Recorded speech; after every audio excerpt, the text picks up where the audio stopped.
So, Yoru, in my opinion, definitely bit off way more than she could chew, which is just her personality. You can't really fault her for it, right? Yoru was doing her best to take down Pochita to the point that she sacrificed those 300,000 fingers, using that to fire a cannon from the United States of America all the way over to Japan and causing so much death. Indirect civilian lives getting casually dusted and probably mangled beyond belief during this battle against Chainsaw Man. The aging devil does this cocky thing that I think is so funny, that Yoru's standing there holding the finger gun to him, and he's like, all right, I'll respond. Regardless of how crazy the aging world is, right before Yoru wakes up in the aging world, Asa has that dream again. It's very similar, honestly, to Denji's recurring dream of not opening the door. The dream for Denji meant a lot of different things.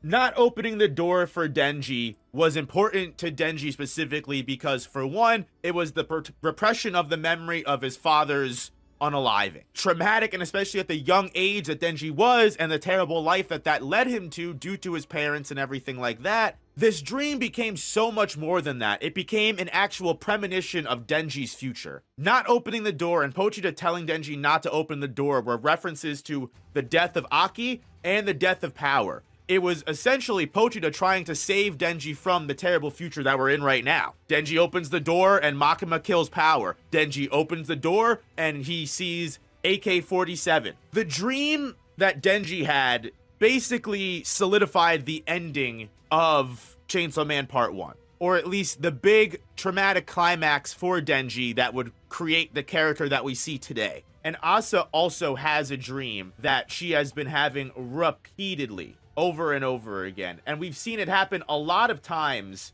not just when we first were introduced to it, but I believe we saw it happen after the Falling Devil, and there might have been one other time that it appeared. Asa's dream is essentially her running through this narrow alleyway, and as she continually runs down the alleyway, more and more and more dead chickens slowly appear, and to the point where she's trying to avoid them as best she can, but it gets to the point where the dead chickens are littered everywhere to where she has to climb over them to continue her path down the alleyway. And then when she right is about to reach the end, she wakes up. Similar to Denji, right as Denji was about to open the door, he woke up. I think if we pay attention enough, we can not only tie this to Asa's backstory as a whole, but we can also tie this to Asa's future and even things that have slowly happened in Asa's present that we may have missed going forward. The start of Chainsaw Man Part 2 is Asa being very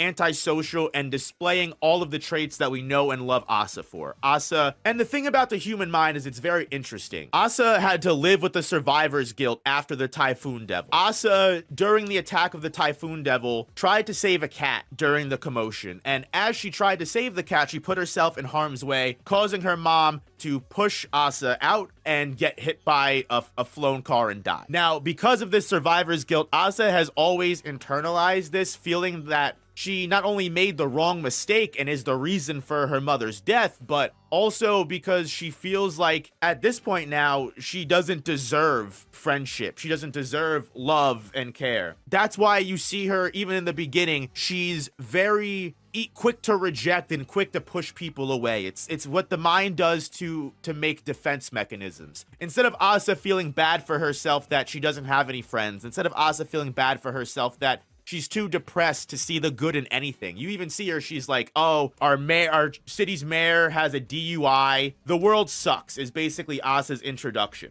And then you see her get one moment with Clucky, or Bucky, I'm sorry. How could I possibly forget Bucky? I'm not going to show the actual panel on screen. Instead, I'm just going to show a nice picture of Bucky as he wants us to remember him. Bucky remembers Asa Mitaka's name, something that she didn't even think anyone in her class did. And in that moment, she thinks, maybe I was wrong. Maybe, you know what? Like, maybe I can be accepted. Maybe I can be friends. Maybe I was just being down. And then in that moment, she trips and kills Bucky. Super sad. She feels like everyone hates her for it. She immediately regresses back into her antisocial behavior.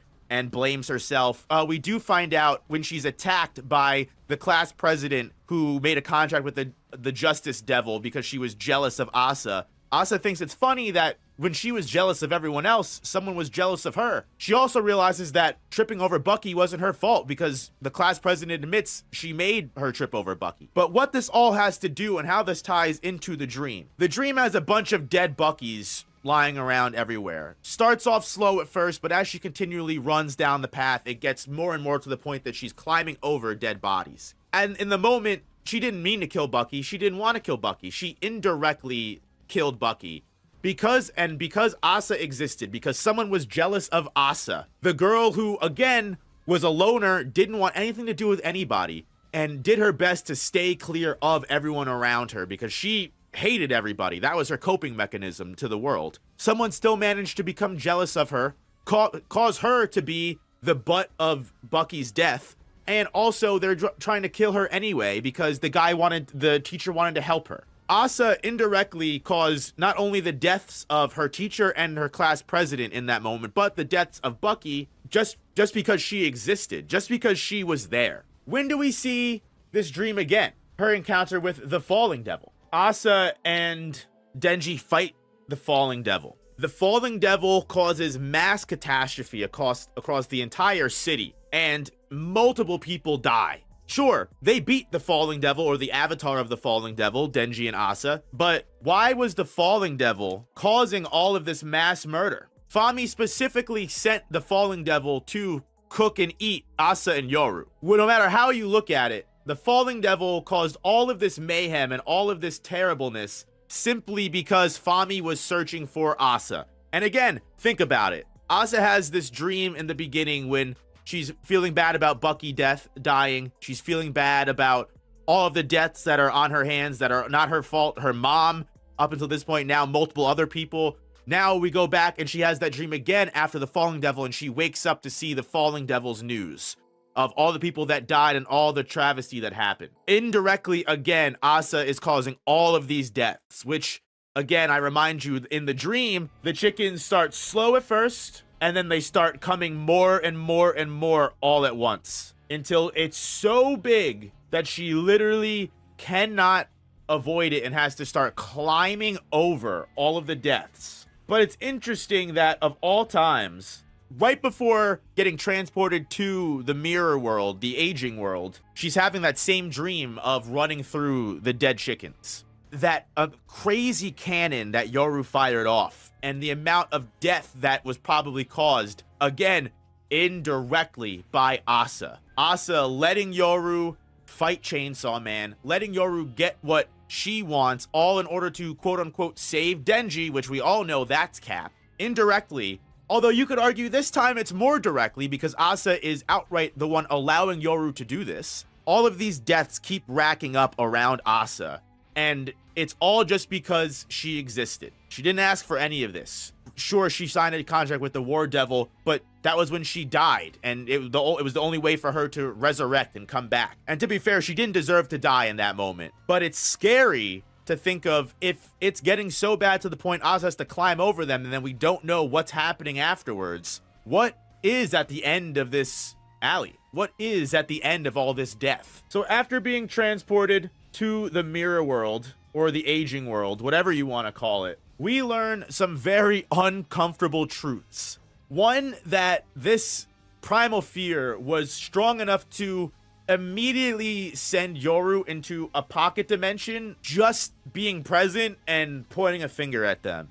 Again, Yoru is a 4 horsemen of the apocalypse. They're by no means a weak devil. They're not at full power, sure, but the fact that the aging devil was able to do that, especially with the fact that Yoru has amassed the strength of gun and tank. Asa, of course, or I should say Yoru, wastes absolutely no time trying to kill Denji when she sees him, which, I mean, one, read the room, Yoru. It's kind of crazy that you would just go right to murder without even understanding what you just walked into. Like, what if Denji held the key to everything and Denji was the only way that she could leave? And Yoru just obliterated Denji's head in the first second of being there. And then she runs into this guy, of course, right? And another thing I want to focus on that just displays the amount of overwhelming power that these primal fears have. This guy was merely just looking at the mirror one day, thought he was a little bit old. His laugh lines had deepened, and he's like, "Oh man, if there was an aging devil, I would love to make a contract with him." And now he's been in here for 82 years. He's essentially immortal in the aging world, which makes sense. The fact that the aging world would stop all aging in their own pocket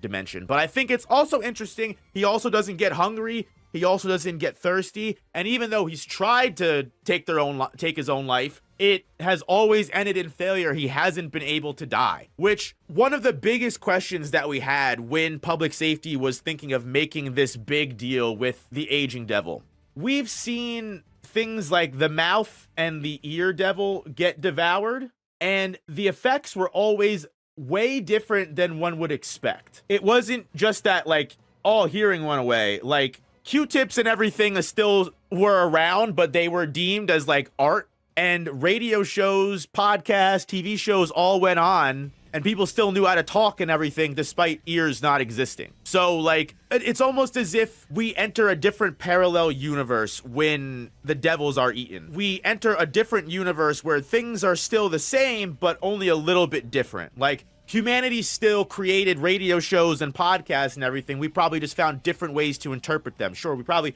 still talked, and everyone was just a closed caption guy now, you know? Getting rid of aging, we were concerned that, what does this mean? If you're an old fart, like the one head of the public safety that wanted to make this deal, is he just gonna be an old fart for the rest of his life and be decrepit? Are you just gonna stop aging and be stuck at the age you're at, but you'll still be able to die? Now, it makes sense that you wouldn't hunger and you wouldn't get thirsty, because if literally time does not pass, now this may only be for the aging world, but I would imagine the aging world is what would happen to our world if we killed the aging devil. If time doesn't flow, or you're not aging, your body's literally not reproducing cells, moving on, or in the flow of time.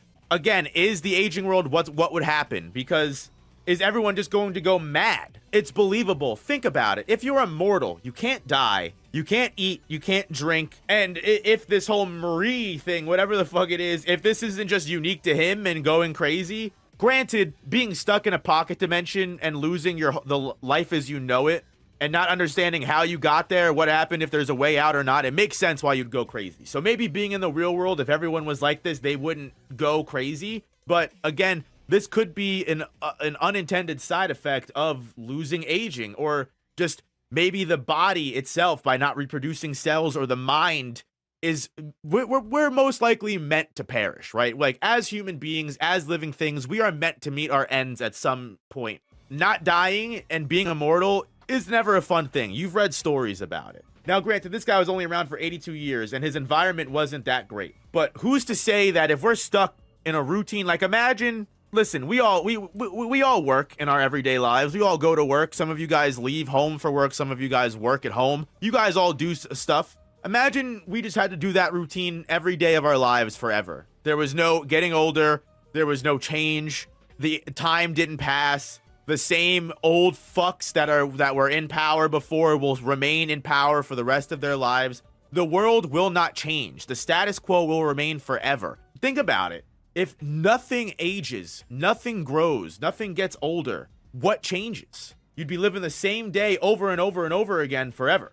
Asa and Denji having a chance to discuss and actually talk would be very important. The only thing is Yoru would be able to intrude in that. The relationship between Asa and Yoru is like one of the last things that I want to focus on, because I'm interested to see how that goes going forward. These two characters who we saw not even too long ago confide in each other and trust each other and have this weird trust built between them. Yoru was even revealing the whole reason that she was here in the first place, why she wanted to kill Denji, that she might have to sacrifice her children to accomplish winning against Chainsaw Man. Whether, she was being fully transparent with Asa or not, I mean, that's not something that Yoru would have told Asa like 80 chapters ago. That relationship is definitely fractured right now. Maybe not completely broken off, but Asa can't trust Yoru anymore, I would hope. Asa literally watched Yoru not only cause chaos and death similar to the level of the Typhoon Devil that killed her mom,